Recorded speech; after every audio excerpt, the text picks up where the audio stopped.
2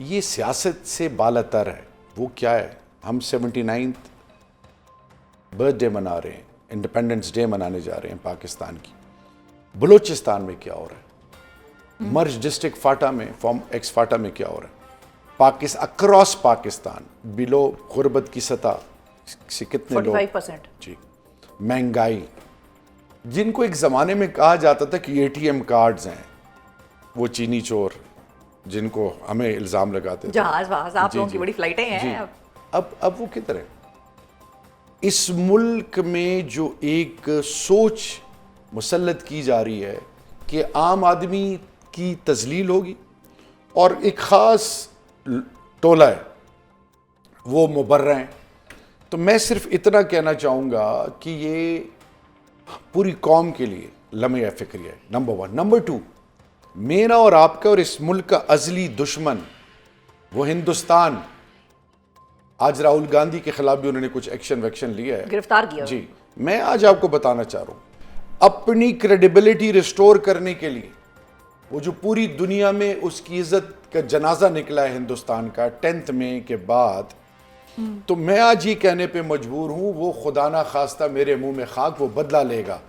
اس ملک میں اتحاد اور اتفاق کی ضرورت ہے, اس وقت یکجہتی کی ضرورت ہے, اکے کی ضرورت ہے.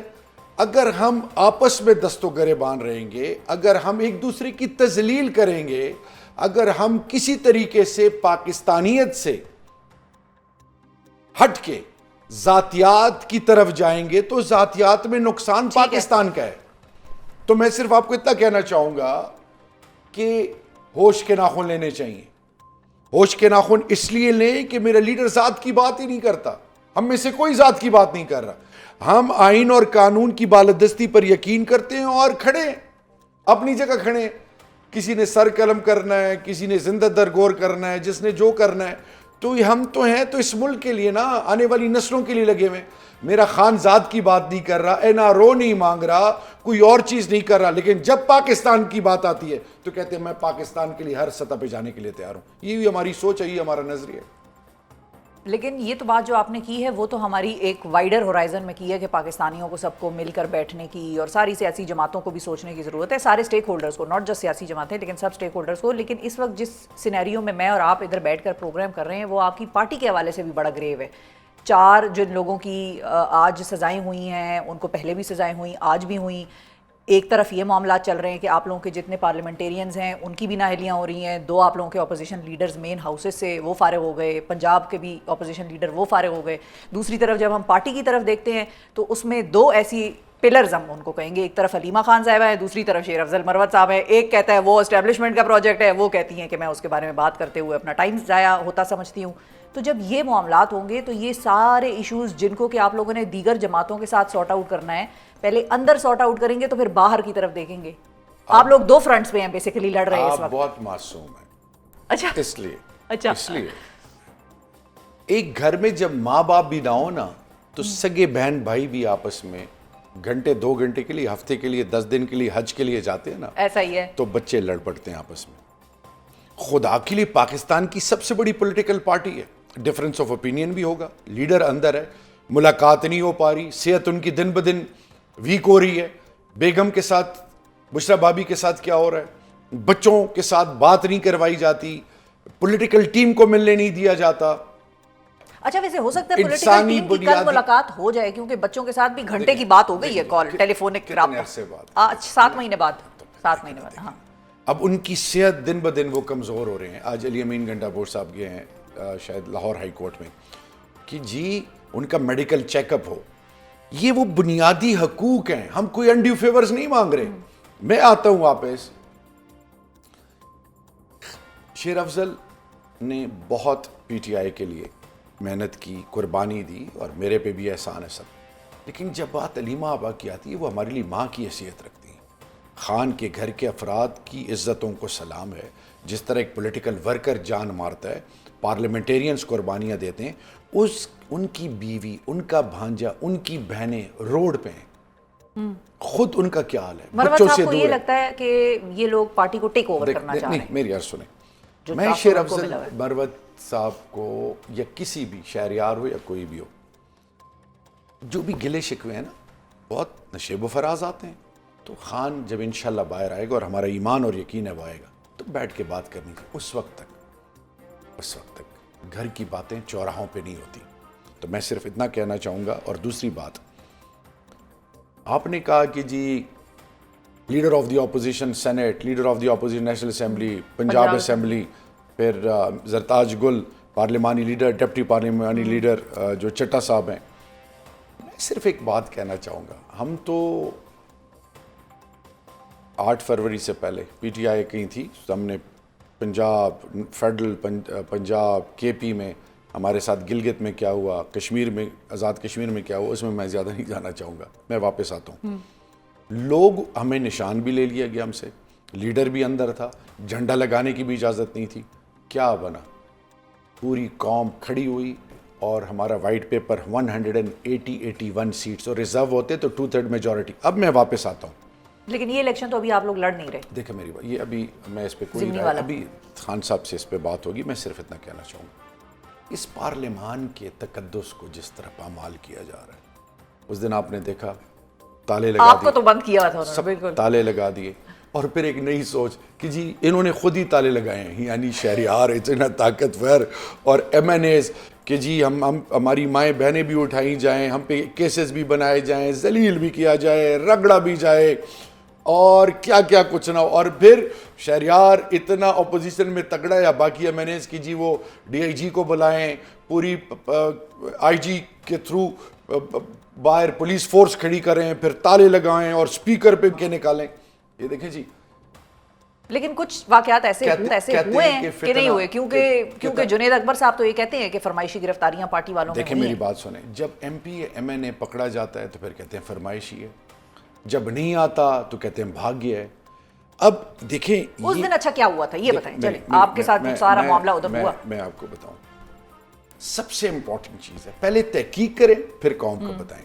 اب ہوا یہ کہ ہمیں یہ کہا گیا تھا کہ اپنے اپنے حلقوں میں آپ سب نے احتجاج کرنا ہے. ایم این ایز نے, جی ٹھیک ہے, M N As M P As سب نے, اچھا سب نے, ٹھیک ہے, پارٹی پوزیشن ہولڈرز صوبائی اور جتنے بھی ہیں. اور ایم این ایز پنجاب کے لیے تھا کہ آپ نے لاہور اور ایم پی ایز نے آنا ہے. کیونکہ میں کے پی کے پرسپیکٹو سے بات کروں گا, میں آنسریبل ہوں نمبر 1 بیرسٹر گوہر اور پوری اور سیکرٹری جنرل, اور پھر صوبے میں جنید اکبر اور علی اصغر صاحب کا, کیونکہ وہ جنرل سیکرٹری ہیں. ہمیں یہ کہا گیا, تو میرے لیے تو بہت آسان تھا, میرے تو اے ٹی سی کے کیسز, جی ایچ کیو کا کیس, میں تو کوہاٹ میں زندہ باد مرد آباد 2 گھنٹے 1 گھنٹے کی تقریر کرتا, ٹھیک ہے. مجھے پاگل کتے نے کاٹا تھا. یعنی پہلے تو یہ سوال ہے. 12 تاریخ کو ہمیں بتایا گیا, 13 اور 14 کی 13 تاریخ کی رات کو لیٹ نائٹ ہمیں جولائی, یہ ابھی جو کیا نام ہے, نہیں سوری 4 اگست کو, کیونکہ 5 کو آپ لوگوں 4 اگست کو رات کو ہمیں بتایا گیا کہ جی زوم پہ پارلیمنٹری میٹنگ ہے. سیکرٹری جنرل صاحب بھی آئے, ٹھیک ہے, 40 پلس کے 50 کے قریب ایم این ایز اور سارے تھے. اس میں یہ کہا گیا کہ جی آپ سب نے, تعزیتی ریفرنس ہے میاں اظہر صاحب کا مرحوم کا, تو اس کے لیے آپ سب پہنچیں, وہاں پہ تقریریں ہوں گی, اور 5 کی مارننگ 10 بجے کے پی ہاؤس سے سارے ایم این ایز اڈیالہ جائیں گے. ٹھیک ہے جی, یہ آل اوور پاکستان کے جہاں کے ایم این ایز ہیں آپ کے, وہ سب اگلے دن اسلام آباد پہنچیں گے. ایم این ایز کی میں بات کر رہا ہوں. تو میں نے عامر ڈوگر صاحب سے خود رابطہ کیا, میں نے کہا جی ہمیں تو یہ کہا گیا ہے. پھر میں نے سیکرٹری جنرل صاحب کو کال کی کہ جی آپ ایک ٹویٹ کر دیں, ایک میسج چلا دیں. تو انہوں نے کہا کہ جی یہ نہ ہو کہ ایم پی ایس ڈیمورلائز ہو جائیں کہ سارے ایم این ایز ادھر آ رہے ہیں, میں یہ کر رہا ہوں کہ میں 5 کو پریس کانفرنس میں بتا دوں گا. ہم نے کہا ٹھیک ہے. ہم سارے آئے تعزیتی ریفرنس میں, میں نے بھی تقریر کی, باقیوں نے بھی کی, باقی پولیٹیکل پارٹیز نے بھی کی.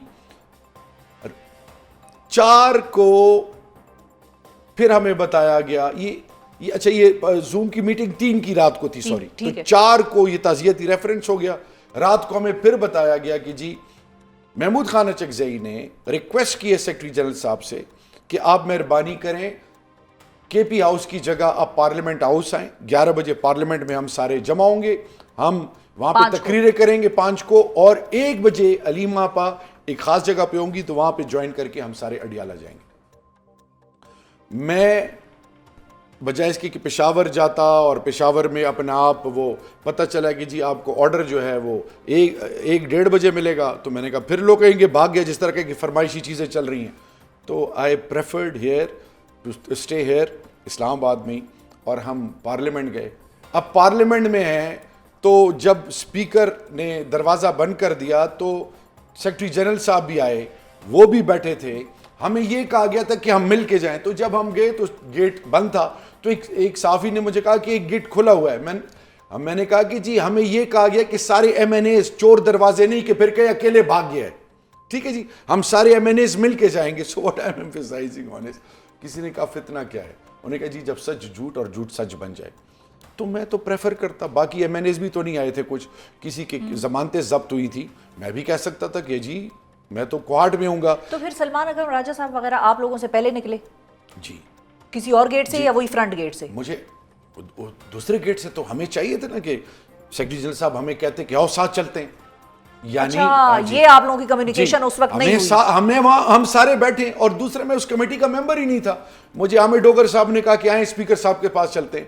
وہ اس سے پہلے جو کمیٹی ان کو انگیج کیا ہوا تھا، جی وہ جو کمیٹی نے انگیج کیا تھا، وہ جو ایڈوائزری کمیٹی ہے جس میں وہ پارٹیسپیٹ کرتے ہیں پارلیمان کے حوالے سے کہ جی ہمارا کیا ترتیب ہوگی، کیا کچھ نہیں ہوگا، اور یہ ذمہ داری خان صاحب نے دی ہے. اب مجھے بتائیں، اگر میں عامر ڈوگر صاحب کی نہ مانوں، اگر میں سیکرٹری جنرل کی نہ مانوں، اگر میں پروونشل پریزیڈنٹ کی نہ مانوں، ٹھیک ہے جی، اگر میں ادھر تو اس وقت ایسے لگ رہا ہے کہ عامر ڈوگر صاحب کچھ کہہ رہے ہیں اور سیکرٹری جنرل صاحب کچھ کہہ رہے ہیں اور آپ درمیان میں ہیں، تو ان دونوں میں سے کس کی مانیں گے اگر ایسی سچویشن آئی؟ میری عرض سنیں. میرے لیے سب سے پہلے کیا چیز ہے کہ ہمیں جب سیکرٹری جنرل صاحب یہ بات کی تو سیکرٹری صاحب سے پوچھا گیا کہ آپ انہیں کہا جی خان صاحب. ٹھیک ہے جی، ہمارے لیے اسی لیے تو میں کہتا ہوں کہ گارنٹر وارنٹر بھی نہ ڈھونڈیں، جو بات کرنی ہے خان سے بات کریں. میں اپنی ٹیم سے بارہا ریکویسٹ کر چکا ہوں کہ خدا کے لیے آپ کو جب میسج آئے سب کو آن بورڈ لیا کریں تاکہ میسج ایک جائے. میرے جی ایچ کیو کیس میں کبھی آپ نے مجھے دیکھا ہے کہ میں نکلا ہوں اور میں نے کبھی میڈیا کو انگیج کیا ہوں؟ میرا کام ہی نہیں ہے، میرا کام ہی نہیں ہے.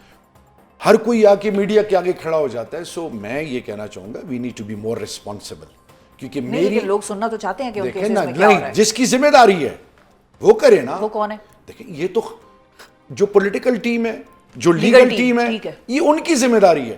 اگر علیمہ آپا بات کرتی ہیں تو obviously خان صاحب بتاتے ہوں گے نا. تو میں صرف اب شہریار منہ اٹھا کے بات کرے، ایک منٹ مجھے کسی چیز کا پتہ ہی نہیں ہے تو ڈس انفارمیشن جائے گی نا. ورکر پہلے ہی میں ہے، وہ جو زندہ باد مرد آباد جو جیلے کاٹ رہا ہے، جو پولنگ ایجنٹ بنا ہوا ہے، جو ماؤں بہنوں کو نکالتا ہے، جو ہم سے ایک ہی چیز پوچھتا ہے کہ خان صاحب کا کیا بنا. تو میں آج آپ کو یہ بتانا چاہوں یہ ہماری اب ذمہ داری ہے.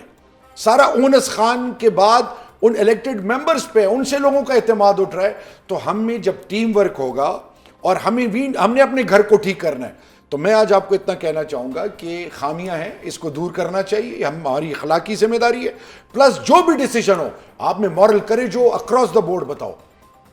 آپ جب یہ کہتے ہیں، ٹھیک ہے ہمیں پتہ ہے کہ پارٹی نے مطلب مختلف ایک مشکل دور سے گزری ہے اور ابھی بھی گزر رہی ہے، جب آپ یہ کہتے ہیں کہ لوگوں کا اعتماد اٹھ رہا ہے پارٹی کی لیڈرشپ سے، واقعی اٹھ رہا ہے؟ آپ کو کوئی کہتا ہے لوگوں سے جب آپ ملتے ہیں وہ آپ سے کیا کہتے ہیں؟ گلہ کرتے ہیں، شکوہ کرتے ہیں؟ لوگوں کا اعتماد آپ کو عمران کیوں یہ فیل خان ہوا سے نہیں اٹھ رہا، لوگ اور عمران خان کے ساتھ جو نہیں، میں لیڈرشپ کی بات میں بتا رہا ہوں، لوگوں کا اعتماد اٹھ رہا ہے ان ذمہ داران سے اور ان پارلیمنٹیرین سے. بیکاز جس طرح میں جو ووٹ دیتا ہے نا تو اس کو annual development plan, public service development plan کا نہیں پتا کہ PC1 بنے گی، پھر یہ ہوگا، پھر وہ ہوگا. وہ کہتے ہیں میں نے آپ کو ووٹ دیا ہے، میں نے ماں بہن بیٹی کو نکالا ہے، بوڑھوں کو نکالا ہے، میں نے محلے میں علاقے میں آپ کے لیے سٹینڈ لیا، مجھے کام چاہیے. سملرلی وہ ہم سے یہ نہیں پوچھتے کہ بھئی اجازت ملی نہیں ملی، کیا ہوا کیا نہیں ہوا. وہ کہتے ہیں جب میں روڈ پہ نکل رہا ہوں تو تم کیوں روڈ پہ نہیں نکلے. تو یہ چیز ہے. باقی PTI کے ورکر کی ایک خاصیت ہے، مشکل میں نہیں چھوڑتے. خان جب ہاتھ رکھے نا کسی پہ، اب مثال کے طور پہ میرا یہ 3rd ٹرم ہے، اللہ کے فضل سے اور خان کی برکت سے اور کوہاٹ کی عوام کی برکت سے. میں اب سوال پوچھنا چاہ رہا ہوں. بیرسٹر گور صاحب چیئرمین ہے نا، جب خان نے کہا کہ بیرسٹر گور صاحب چیئرمین ہوں گے، لبیک کہا، ٹھیک ہے جی. اسی طرح سیکرٹری جنرل صاحب پہ سب نے لبیک کہا. جس کو خان ذمہ داری دے گا ہم اس کو آن کریں گے، کیونکہ ہم عہدوں کے لیے نہیں آئے. نمبر 1. نمبر 2، اصل میں وہ جو ہمارا گراؤنڈ پلس ہے، جو ورکر ہے، جو پاکستان اور عمران خان سے لازوال محبت کرتے ہیں. کیونکہ عمران خان آئین اور قانون کی بالادستی کی بات کرتے ہیں، ایک نہیں، مطلب جو ایک کانسیپٹ بنا ہوا ہے کہ جی غریب کے لیے الگ اور امیر کے لیے الگ پاکستان، تو خان کہتا نہیں سب کے لیے ایک پاکستان. یہ جو مدینہ کی ریاست اور نئے پاکستان کا خان نے قوم سے وعدہ کیا ہے، اس کی ہم پہ اب ذمہ داری ہے کہ ہم کسی طریقے سے اس سوچ سے ڈائیورٹ نہ کریں، سب کو ساتھ لے کے چلیں، ایک میسج ہو. یہ جو اور ایک اور چیز بھی ہے کیا نام ہے شفا، ایک اور چیز یہ ہے کہ لوگ کرتے کیا ہیں، کسی نے ایم این اے بننا ہے، کسی نے ایم ڈی اے بننا ہے، لوگ پلانٹ ہوئے ہیں، ڈی پی سوشل میڈیا پہ خان کی لگائی ہوئی ہے، اور پارٹی کے اندر دراڑے پارٹی کو تباہ کرنے کے چکر میں. ایسے لیڈران بھی ہوں گے. دیکھیں میری عرض سنیں، کدھر ہیں وہ 9 مئی سے پہلے تو بہت سارے تھے نا، کیبنٹ میں بھی بہت تھے، آگے پیچھے تھے خان کے، خان ان کے نام لیتا تھا. یہ میں نے عمران بھائی سے کہا کدھر تھے وہ سارے، اب کدھر ہیں، کون ڈیسیجن لیتا تھا. تو میں آج آپ کو بتا رہا ہوں جو بھی بدنیت ہے اس کے لیے اللہ کافی ہے. اور رہی بات خان کی قربانی، خان کی عظمت کو اور خان کی کمٹمنٹ کو سلام ہے. خان امید ہے، آس ہے، بنیاد ہے اس ملک کی. اور میں آپ کو یہ کہنے پہ مجبور ہوں کہ دیکھیں کتنے لوگوں کی سوچیں. پہلے کہتے تھے کہ جی ان کے ہاتھ میں لکیر نہیں ہے، وزیر اعظم کیا، یہ تو کچھ بھی نہیں بن سکتا، ٹانگا پارٹی پہ آپ کیا. پھر لوگوں نے کہا کہ یہ جیل نہیں کاٹ سکتا. ٹھیک ہے جی، لوگوں نے کیا کیا الزامات لگائے، خان اپنی جگہ کھڑا ہے. کوئکلی یہ بھی بتائیے کہ 5 اگست کا آپ لوگوں نے احتجاج کر لیا، اب 14 اگست کے حوالے سے آپ لوگوں کی پارٹی کا کیا پلان ہے؟ آیا 13 کی رات اور 14 کے درمیان کی جو رات ہے اس پہ آپ لوگ نکلیں گے یا 14 کے دن کو نکلیں گے؟ وہ کیا ہوگا اس دن؟ سب سے پہلے 5 اگست کو 5 انٹرنیشنل چیپٹرز ہیں پوری دنیا میں نکلے پاکستانی، پاکستان کے اندر اکراس پاکستان دفعہ 144 لگانے کے باوجود لوگ نکلے، اور میں لوگوں کو سلام پیش کرتا ہوں. اب آئی ہے 14 اگست کی بات. دیکھیں جی 5 کو کشمیر کے ساتھ سولیڈیریٹی بھی تھی، آرٹیکل 370 اور 35 ہندوستان نے ایبروگیٹ کیا اور قوم نکلی، وہاں پہ بھی ظلم ہو رہا ہے. ادھر بھی ہم ریلیز عمران خان حق کے لیے نکلے تھے. 14 اگست پاکستان کی بنیاد کا دن ہے. پاکستان اس دن 27ویں رمضان اور پھر سب سے بڑھ کر کہ نسبت کلمے سے ہے، تو جو کمٹمنٹ ہے اس دھرتی ماں سے، جس کے لیے میرا خان ہر حد تک جاتا ہے اور ہر پاکستانی جاتا ہے. ہم پرامن طریقے سے احتجاج کریں گے. اب پارٹی پالیسی کیا ہوگی، ہمیں ایک روڈ میپ دیا جائے گا، ہم اس روڈ میپ کو فالو کریں گے. لیکن میرا ایک ہی میسج ہے ہر پاکستانی سے، خدا کے لیے پاکستان کا جھنڈا چھاتی پہ لگائیں، ہاتھ میں اٹھائیں، اور تحریک انصاف کا جھنڈا پاکستان کے جھنڈے کے ساتھ ہوگا. بیکاز تحریک انصاف اور پاکستان لازم و ملزوم ہے، عمران خان اور پاکستان لازم و ملزوم ہے. عوام پاکستان اور عمران خان ایک قلب ایک جان ہے الحمدللہ. اچھا، اور فائنلی ایک کوئک کوسچن یہ بھی ہے کہ جو ضمنی انتخابات ہیں اس کے حوالے سے آپ نے بیچ میں کہا کہ اس پہ ڈسکشن ہوگی، تو یہ فائنل ابھی نہیں ہوا کہ وہ نہیں لڑنے ہیں یا فائنل ہو گیا ہے؟ اور آپ کی اپنی ذاتی طور پر رائے کیا ہے کہ لڑنے چاہیے یا نہیں؟ فائدہ کوئی نہیں ہے لڑنے کا. میں پارٹی پالیسی کے پابند ہوں. جن جن کی قربانیاں ہیں سب کا مشاورت جو ہوگی اس میں برکت ہوگی، یہ سنت ہے. میرے خیال میں اس پہ بات ہونی چاہیے، بات ہوگی، اور جو بھی پھر خان کا فیصلہ ہوگا منوان قبول ہوگا. اور آپ کے خیال میں لڑنے کا فائدہ ہوگا یا ویسے بھی نکال رہے ہیں تو چھوڑ دو؟ میرے خیال کو سائڈ پہ رکھیں. اس وقت ہمیں خیال اس دھرتی ماں کا ہونا چاہیے. اس وقت ہمیں خیال بلوچ ماؤں بہنوں بیٹیوں بزرگوں جوانوں کا ہونا چاہیے. میرے جوان شہید ہو رہے ہیں. اس وقت ہمیں قبائل کا خیال ہونا چاہیے. وہ نقل مکانی کر رہے ہیں. پاکستان کے ہر باشعور پاکستانی کا جب ان کے بلز آتے ہیں، جب ان پر ظلم ہوتا ہے، جب چیزیں مہنگی ہوتی ہیں، جب لوگ ان کا مال کھاتے ہیں، ان کا حق کھاتے ہیں، ان کے بنیادی حقوق پامال کرتے ہیں، جب ایک شخص 9 مئی کے نام پہ اور مختلف چیزوں پہ نام پہ پولیس میں انسپیکٹر ہے، حوالدار ہے، SHO ہے، کسی عہدے پہ، وہ اس نام پہ نہتے معصوم لوگوں کو ذلیل کرتا ہے، ڈراتا ہے، پیسے بٹورتا ہے، جو زمینوں پہ قبضے کرتا ہے. اور پھر ایک آج اسلام آباد میں مساجد 1960 میں مساجد کو شہید کیا گیا نا.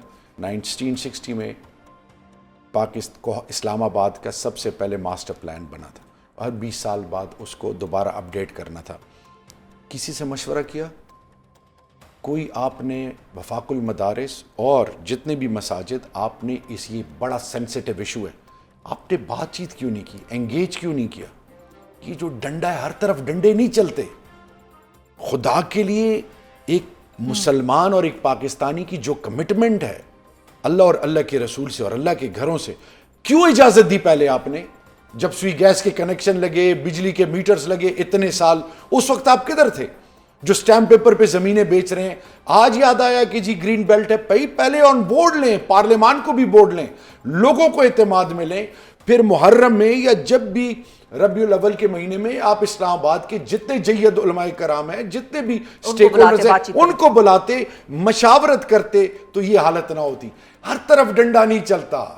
میرا اور آپ کا تعلق بھی جس صوبے سے ہے اس میں بھی ایک امن و امان کے حوالے سے ایک سیریس سچویشن ہے۔ علی امین صاحب یہ کہتے ہیں کہ میں آپریشنز نہیں ہونے دوں گا، عمران خان کا ویژن ہے کہ ہمارے لوگ نقل مکانی نہیں کریں گے، ان کو مزید تکلیف میں نہیں ڈالیں گے، لیکن نقل مکانی تو ہو رہی ہے۔ اس دن جرگہ تھا، اس میں مجھے بھی بلایا تھا، خیبر کا، ایف آر کوہاٹ کا، ایف آر پشاور کا اور اگزئی کا اور کرم کا، یہ ہم سب کو بلایا تھا۔ تو دیکھیں، نمبر ایک، یہ فرسٹ لائن آف ڈیفنس تھے، ٹھیک ہے جی۔ 1979 میں کیا ہوا؟ انہوں نے اس 2611 کلومیٹر بارڈر کو گارڈ کیا، پروٹیکٹ کیا۔ پھر جب بھی پاکستان کی بات آئی، لازوال قربانیاں، انہوں نے کمیٹی بنائی تھی مرجر کی، 3% فرام ڈیویزیبل پول، کوئی وعدہ پورا نہیں کیا۔ پھر آئی ڈی، آپ نے کہا کہ جی آپریشن ہے، دہشت گرد گھسائے ہیں، آپ علاقہ خالی کریں، آئی ڈی پیز بن گئے ماؤں بہنوں بیٹیوں کے ساتھ، پیچھے گئے تو سب کچھ تباہ۔ 4 لاکھ روپے آپ دے رہے ہیں اس کو کہ 4 لاکھ، اور وہ بھی نہیں مل رہے۔ اور سب سے بڑھ کر یہ کہ بھئی آپ ان کو کیوں کانسٹنٹلی، یعنی آپ نے فینسنگ کی، فینسنگ کے باوجود یہ لوگ کدھر سے آ رہے ہیں؟ آپ افغانستان کو کیوں انگیج نہیں کرتے؟ افغانستان کو انگیج کریں۔ اور سب سے امپورٹنٹ بات، جب عمران خان صاحب کیا کہتے تھے؟ نمبر ایک، ڈرون کے خلاف وہ کیوں تھے؟ کیونکہ کولیٹرل ڈیمیج، نہتے معصوم بچے شہید، یہ کیا ہو رہا ہے؟ دوسری چیز جو موسٹ امپورٹنٹ ہے کہ آپ قبائل کو اعتماد میں لیں، ان کے تھرو ان کا مقابلہ کریں مسکرینٹس کا۔ آپ جب عوام کو اعتماد میں نہیں لیتے، مسٹرسٹ پیدا ہوتا ہے۔ اینٹی پاکستان فورسز اس میں آلریڈی اس میں جو ہے وہ تیلی دے رہے ہیں، اس آگ کو پھیلانے میں ان کا رول ہے۔ تو ہوش کے ناخن لینے چاہیے۔ میں بارہا کہہ چکا ہوں، اس دن میں نے علی امین صاحب سے کہا کہ آپ جرگہ تو کر رہے ہیں، تو corps commander Peshawar, concerned F C کے جو میجر جنرل صاحبان ہیں، ڈی جی صاحب، وہ کیوں نہیں ہیں؟ جی او سیز کیوں نہیں ہیں؟ میجر جنرلز کیوں نہیں ہیں؟ پھر وفاق کا انٹیریئر منسٹر کیوں نہیں ہے؟ ان کے سامنے بات کرو، بیکاز آپ کوئی کمٹمنٹ کرو گے تو یہ الٹا آپ پہ ڈال دیں گے، ادھر وفاق آپ کو رگڑے گا، ادھر سے یہ قبائل کہیں گے آپ نے ہمیں بلایا تھا۔ تو میں یہ کہنا چاہ رہا ہوں کہ اس ملک پر رحم کریں۔ اس ملک کی نیشنل سیکیورٹی میں مجھے بتائیں 126 دن کا دھرنا تھا، اے پی ایس فیاض کو خان صاحب نے سب کو چھوڑ دیا۔ ہم نے ایڈوائزری بورڈز بنائے تھے، ٹھیک ہے جی، ہم نے کہا تھا کہ نیشنل ایکشن پلان کو اسی فیٹف میں ہر لیول پر جس میراتھن طریقے کمٹمنٹ سے اس وقت خان کی حکومت، آج بھی میں ان کو یہ کہہ رہا ہوں کہ رب کا واسطہ ہے، اس ملک پر رحم کریں، ان لوگوں کو اعتماد میں لیں، ان کی پگڑیاں مت اچھالیں۔ اور جب آپ کے فیصلے بیوروکریٹس کریں جس کو پتہ ہی نہیں ہے annual development plan, public service development, پانی ہے نہیں ہے، اسکول ہے نہیں ہے، تعلیم ہے نہیں ہے، اسی طرح جب آپ ان بیوروکریٹس پہ چیزیں چھوڑیں گے جن کو پتہ ہی نہیں ہے، وہ لوگ جو مقامی ہے، جو روایات کو سمجھتے ہیں، اقدار کو سمجھتے ہیں، ان کے تھرو ان مسائل کا حل ڈھونڈیں۔ یہ وقت کی ضرورت ہے۔ میں آپ کے تھرو شفا یہ پاکستان کے تمام سٹیک ہولڈرز کو بتا رہا ہوں، خدا کا واسطہ ہے، کیونکہ فوج کا جو جوان ہے وہ میرا ہے، لا انفورسنگ کا جوان میرا ہے، ایف سی پولیس کا جوان میرا ہے، عام لوگ پاکستانی بھی میرے ہیں، ہم سب اس ملک کے ہیں۔ کیوں معصوم لوگوں کی جانیں ضائع ہو رہی ہیں؟ روزانہ ان کے جنازے اٹھا رہے ہیں، اور بات ہے پاکستان کی، اور دشمن اس سے فائدہ اٹھا رہا ہے، وہ فالٹ لائنز پہ کام کر رہا ہے۔ تو عقل استعمال کر کے ان لوگوں کو انگیج کریں، ان کے تھرو ان مسکرینٹ کا مقابلہ کریں، اور پھر افغانستان کو بھی آن بورڈ لیں، افغانستان کو آن بورڈ لیں کہ یہ کراس بارڈر ٹیررزم، یہ میرے ملک میں اندر آ کے یہ کچھ کر رہے ہیں، اس میں آپ ہمارا ساتھ دیں، پھر دیکھیں سب چیزیں ٹھیک ہوتی ہیں۔ اور جرگہ بٹھائیں، یہی قبائل جب افغانستان جائیں گے ان کو جرگے کے انگیج کریں گے، آپ کے مسئلوں کا حل نکلے گا انشاءاللہ۔ بہت شکریہ ادا کریں گے شہریار خان آفریدی صاحب. ناظرین ہمارے ساتھ موجود تھے, تحریک انصاف کے ممبر قومی اسمبلی, اور متعدد ایشوز کو ہم نے ٹچ کرنے کی کوشش کی, اور شہریار صاحب کا یہ ماننا ہے کہ جب تک ہم وہاں کے مقامی لوگوں کو انگیج نہیں کریں گے, خیبر پختونخوا کی امن و امان کا جو مسئلہ ہے وہ شاید سالو نہ ہو سکے. ان کو انگیج کر کے ان کو ہی ڈیل کرنے دینا ہے کہ وہ مسکرینٹس کا مقابلہ کریں, اور وہ ہمارے ساتھ شامل ہو جائیں گے اس چیز میں. لیکن وہ انتظار کر رہے ہیں کہ ہم ان کا کانفیڈنس بحال کریں, ان کو کانفیڈنس میں لیں, اور پھر اس سارے مسئلے کا حل نکالیں. اور ساتھ ہی افغانستان کو انگیج کرنا بھی بڑا ضروری ہے. ساتھ ہی انہوں نے یہ کہا کہ 14 اگست کے حوالے سے ہم بھی پلان کا انتظار کر رہے ہیں, جیسے ہی شیئر ہوگا سب کے ساتھ شیئر ہو جائے گا. اور اب پروگرام میں ہم اقلیتوں کی خصوصی دن پر بات کریں گے, جو کہ آج یعنی کہ 11 اگست کو قائد اعظم محمد علی جناح کی اس تقریر کی مناسبت سے منایا جا رہا ہے جس میں انہوں نے پاکستان میں بسنے والی غیر مسلم کمیونٹیز کو مکمل مذہبی آزادی دینے اور ان کے مذہبی معاملات میں ریاست کی عدم مداخلت کی پالیسی کو پہلی بار واضح کیا تھا اور سب کے لیے پیش کیا تھا. مذہبی اقلیتیں اس وقت پاکستان کی کل آبادی کا 3.5% ہیں, جبکہ 44 لاکھ غیر مسلم رجسٹرڈ ووٹرز بھی فیصلہ سازی میں اہم کردار ادا کر رہے ہیں. قائد اعظم نے تو اقلیتوں کے حوالے سے روڈ میپ دے دیا, مگر ان 75 سالوں میں ان کمیونٹیز کے حوالے سے ریاست نے کیا کردار ادا کیا ہے, اور اب ذہنی ہم آہنگی کے لیے ہمارا روڈ میپ کیا ہونا چاہیے, اس حوالے سے گفتگو کرنے کے لیے ہمارے ساتھ اسٹوڈیوز میں موجود ہیں رمیش سنگھ اروڑا صاحب, جو کہ پنجاب کے وزیر برائے اقلیتی امور ہیں. السلام علیکم سردار جی. وعلیکم السلام. ست سری اکال. ٹھیک ٹھاک ہو؟ Thank you very much. Sir, سب سے پہلے تو یہ بتائیے کہ ہم بات کریں گے جس موضوع کے لیے آپ یہاں پر آئے ہیں, لیکن آپ کی اپنی بھی ایک سٹوری ہے, اور ظاہر ہے پاکستان کے سب سے بڑے صوبے کے آپ منسٹر ہیں. سو یہ جرنی آپ کی کیسی تھی, تھوڑا سا اس کے بارے میں اگر بتائیں, کتنے چیلنجز تھے یا کتنی آسان تھی؟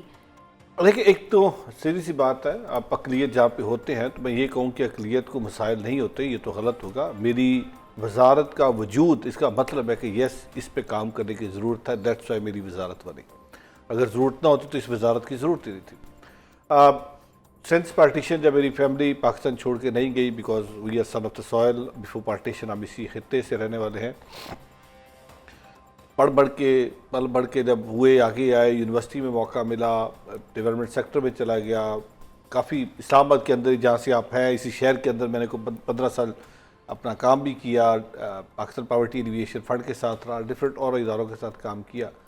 جب 2013 میں پہلی دفعہ ممبر پارلیمنٹ بن کے گیا تو میرے لیے تھوڑا سا تھا کہ پارلیمنٹ کے اندر پتہ نہیں ایکسیپٹنس ہوتی ہے یا نہیں ہوتی, بٹ بڑا خوشگوار تجربہ رہا, حیرت رہی. This is my 3rd time as a M P. اور پھر اسی دفعہ مجھے 2013 میں میری جماعت نے, I was the first Sikh parliamentarian جو پنجاب اسمبلی کے اندر آیا آفٹر 1947. اس کا سہرا میری جماعت میاں محمد نواز شریف صاحب کو جاتا ہے. پھر 2024 میں جب الیکشن ہوئے تو I am the first Sikh minister جو آفٹر پارٹیشن 1947 کے بعد کوئی سکھ پہلا وزیر آیا پنجاب کے اندر.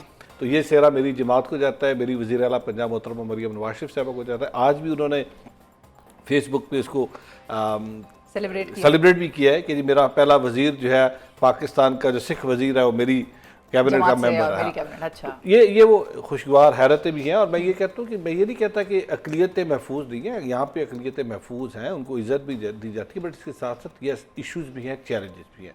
ان ایشوز کو, چیلنجز کا جن کا آپ انٹرو میں ذکر کر رہی تھی, ان ایشوز چیلنجز کو اوور کم کرنے کے لیے ہمیں ایز اے ہول سب کو مل کے, سارے اسٹیک ہولڈرز کو مل کے بٹھا کے اس پہ بات کرنے کی ضرورت ہے, because these are the individuals act.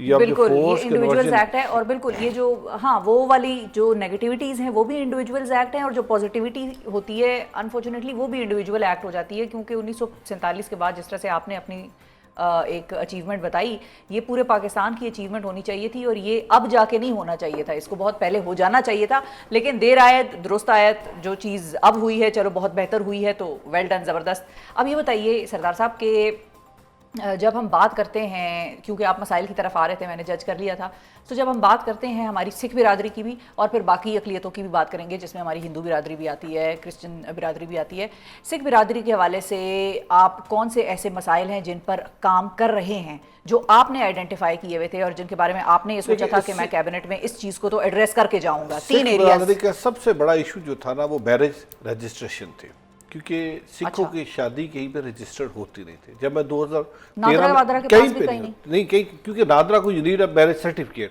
تو سکھ given by the union council. تو وہ سکھ کی شادی جب رجسٹر ہی نہیں ہوتی تو یونین کونسل کے اندر اندراج کہاں سے گا. سو 2013 میں جب میں آیا تو میں نے کہا یہ سب چیز ہے جس پہ مجھے کام کرنا, اور 2018 میں that was the first time جب ہم نے سکھ میرج ایکٹ کو پاس کروا لیا پنجاب اسمبلی سے. اچھا. اور پھر فرشتوں کی حکومت آ گئی. وہ فرشتے کام کرنے تو آئے نہیں تھے, فرشتے تو صرف کنٹینر پہ کھڑے ہونے آئے تھے, ڈی چوک کو پلیوٹ کرنے آئے تھے. انہوں نے 5 سال اس کے رولز نہیں بنائے. پھر جیسی ہماری حکومت آئی تو چیف منسٹر پنجاب کی ڈائریکشن پہ ہم نے آتے ہی سکھ میرج ایکٹ کے رولز بنا دیا. پاکستان دنیا کے اندر پہلا ملک ہے جہاں پہ سکھ میرج ایکٹ موجود ہے, اور سکھوں کی شادیاں پنجاب کے اندر رجسٹر ہو رہی ہے. سو یہ سب سے بڑا ایشو بھی تھا اور یہ چیلنج بھی تھا.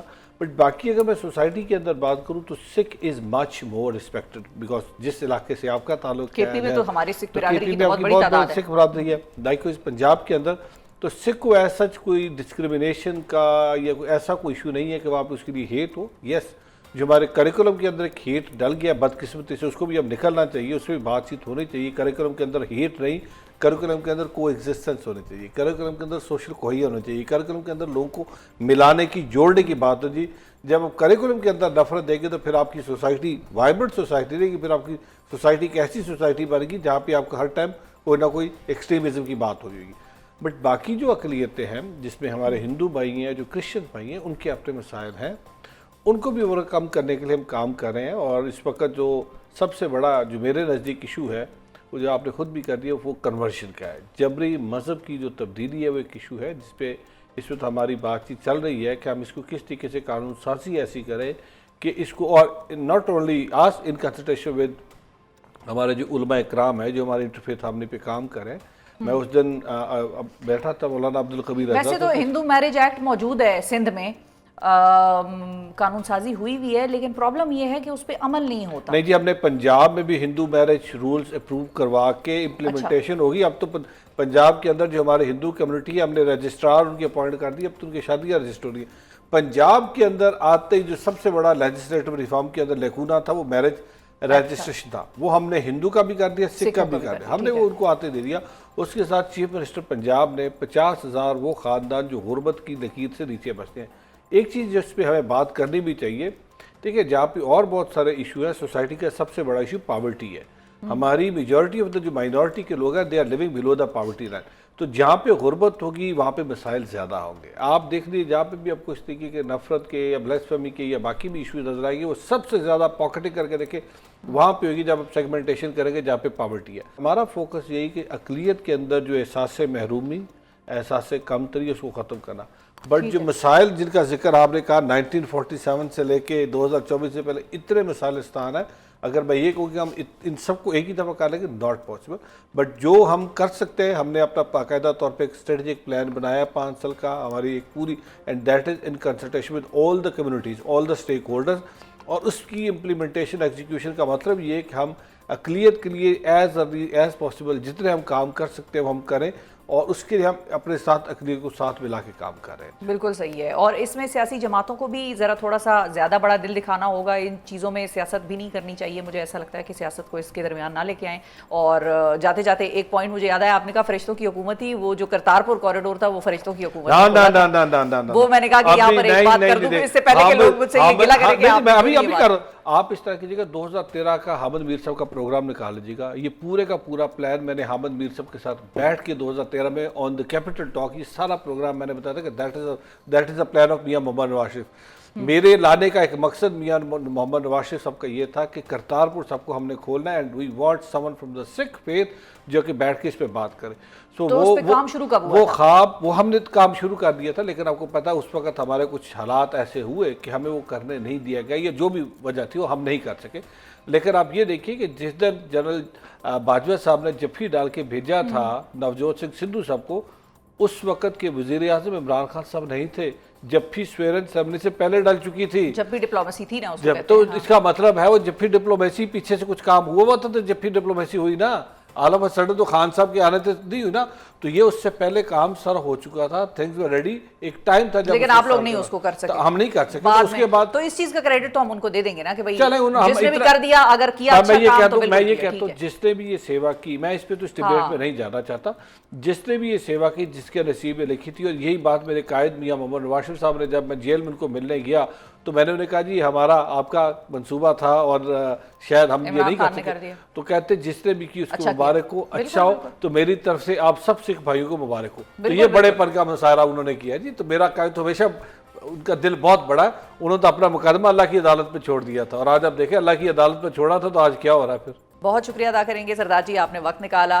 ناظرین, اسی کے ساتھ آج کے پروگرام سے مجھے دیجیے اجازت. جاتے جاتے صرف ایک سوال اٹھانا چاہوں گی کہ کیا ہم مائنورٹیز کو ان کی ڈیو رسپیکٹ دیتے ہیں جس بات کا ان کو کہا گیا تھا قائد اعظم محمد علی جناح کی جانب سے, جو پالیسی انہوں نے دی تھی پاکستان کے لیے, کیا وہ ہم نے اپنائی ہے اپنی زندگیوں میں؟ یہ سوال اپنے آپ سے ضرور پوچھیے گا اور اس کا جواب بھی خود کو خود ہی دیجیے گا. آج کے پروگرام سے مجھے دیجیے اجازت. اپنا بہت خیال رکھیے. اللہ حافظ.